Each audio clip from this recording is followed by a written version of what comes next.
Assalamualaikum warahmatullahi wabarakatuh. Perkenalkan, saya Idris Sulistari dengan NIM saya 530202117. Dalam internalisasi video kali ini, saya akan menjelaskan sedikit tentang materi yang ada di makalah saya yang telah didiskusikan dengan kelompok kami dengan judul Metode Penafsiran Al-Quran. Sebenarnya, apa sih itu metode penafsiran Al-Quran? Dan apa saja macam-macam dari metode yang digunakan dalam penafsiran Al-Quran. Baiklah teman-teman, silahkan simak dari penjelasan saya di sini. Mungkin sedikit saja karena durasinya hanya minimal. Untuk pertanyaan yang pertama, yaitu apa sih sebenarnya metode penafsiran dari Al-Quran itu sendiri?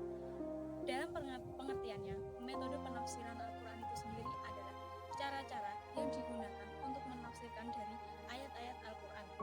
Ada perbedaan antara metodologi penafsiran Al-Quran dengan metode penafsiran Al-Quran. Metodologi penafsiran Al-Quran adalah ilmu yang membahas tentang cara-cara penafsiran dari Al-Quran itu sendiri.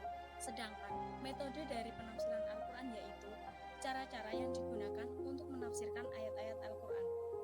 Nah, selanjutnya, apa saja sih macam-macam dari metode penafsiran Al-Quran itu sendiri? Yang pertama yaitu metode penafsiran ijmali, yaitu secara global. Artinya, metode ini digunakan yaitu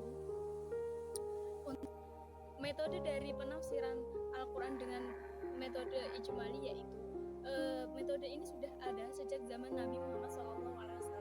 Metode ini sangatlah praktis dan simpel dalam penafsiran Al-Quran itu sendiri.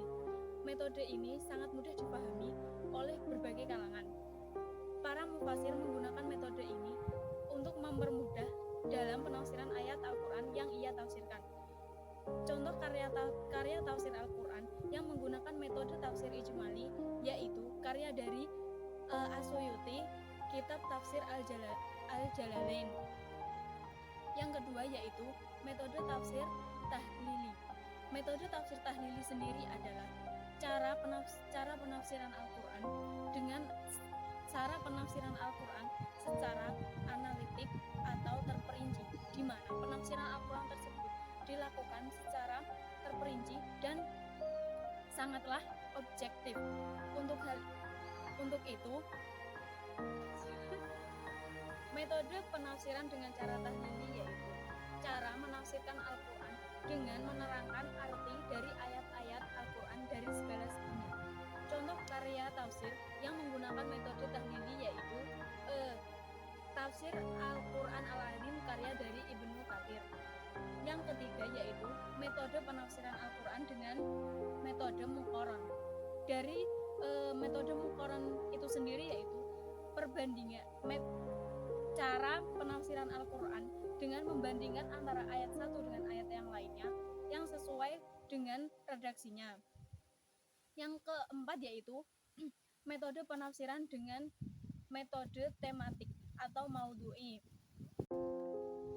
Yang keempat yaitu metode penafsiran dengan tematik atau maudhu'i. Metode ini yaitu cara penafsiran Al-Quran dengan menghimpun ayat-ayat Al-Quran yang memiliki tujuan yang sama serta membahas topik tertentu untuk mencari jawaban dari Al-Quran. Contoh karya tafsir yang menggunakan metode maudhu'i atau tematik yaitu Tafsir Al-Quran fil Mar'ah karya dari Abbas Akkad.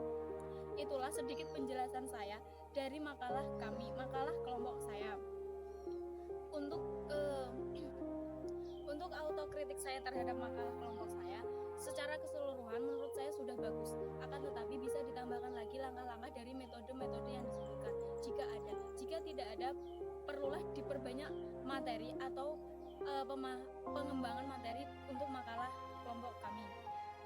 Untuk kesan saya terhadap internalisasi video ini, menurut saya ini sangat baru buat saya karena yang saya ketahui ketika saya mendapatkan tugas makalah langsung presentasi. Kalau ini langsung ada internalisasi videonya, saya jadi terkesan menarik atau